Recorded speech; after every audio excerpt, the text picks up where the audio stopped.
I still remember that evening with a clarity that hurts even now, as if every second was designed to etch itself into my soul.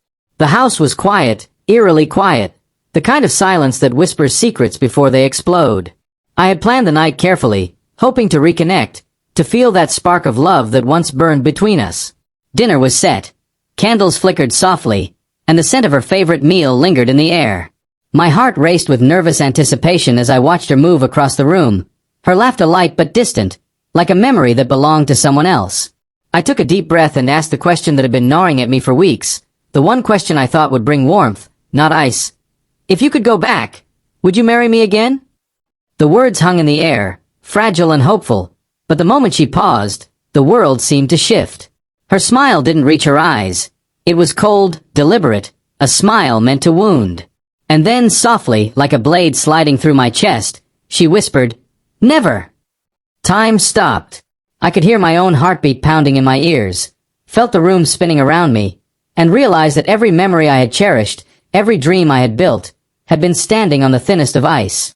My chest tightened, and the air seemed too heavy to breathe. I wanted to scream, to demand that she explain, to beg her to undo the words, but no sound came. My body froze, my mind raced, and I felt an emptiness open inside me, a void so vast it threatened to swallow everything I had believed in. I stood up slowly, each movement deliberate, as if my body was deciding before my mind. The calm in her eyes was unbearable, like she had been expecting this moment all along. I saw her phone lying on the table, notifications glowing faintly, messages I hadn't been meant to see. The realization hit me like a freight train. She had been living a life I knew nothing about. All the little disappearances, the sudden work trips, the laughter at jokes I didn't understand, it all made sense now. She wasn't just telling me never. She had already built her never somewhere else, far from me.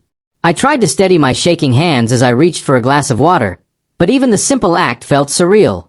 I wanted to confront her, to uncover the truth hidden behind her calm, but a deeper part of me already feared it. The truth, when it came, could shatter me completely, and I wasn't sure I was ready for it. Yet I couldn't turn away. My eyes, drawn like magnets, caught every detail. The curve of her lips, the smirk that hinted at secrets, the flicker of triumph in her gaze. It was unbearable. Memories of our years together assaulted me. The late-night talks, the promises whispered under the stars, the laughter shared in the smallest corners of our lives. I had loved her with a ferocity I hadn't known existed, and now I realized that love had been returned with indifference, with a quiet cruelty that left me gasping. The never wasn't just a refusal. It was a verdict. Every shared dream, every plan, every hope of a life together, it was all built on the shifting sands of her hidden life. I looked at her, really looked at her, for the first time in years. The warmth I remembered was gone, replaced by a chilling precision that told me she had measured every word, every smile, every touch, to keep me blind until this moment.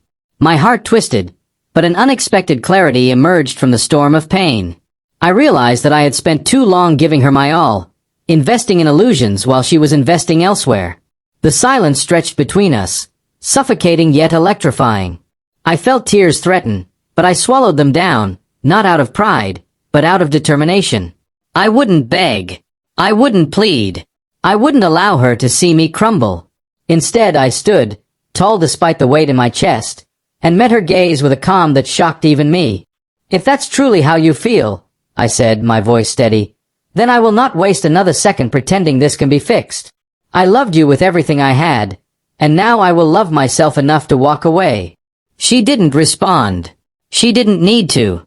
The power in her silence was hers no longer. It had shifted to me. I turned toward the door, each step deliberate, each one carrying the weight of heartbreak, but also the liberation of reclaiming myself. My chest ached, but I felt a strange lightness, as if with every step I was shedding the chains of a love that had never truly belonged to me. Before leaving, I glanced back one last time. She was still sitting there, frozen in her own little world, confident that she had won. But she hadn't. Her victory was hollow. I had seen the truth, and with it came the power to walk away unbroken, even stronger than before. My love for her had been real, my heartbreak undeniable, but it had also forged in me a strength she could never touch. As I stepped into the night, the cool air wrapped around me like a promise.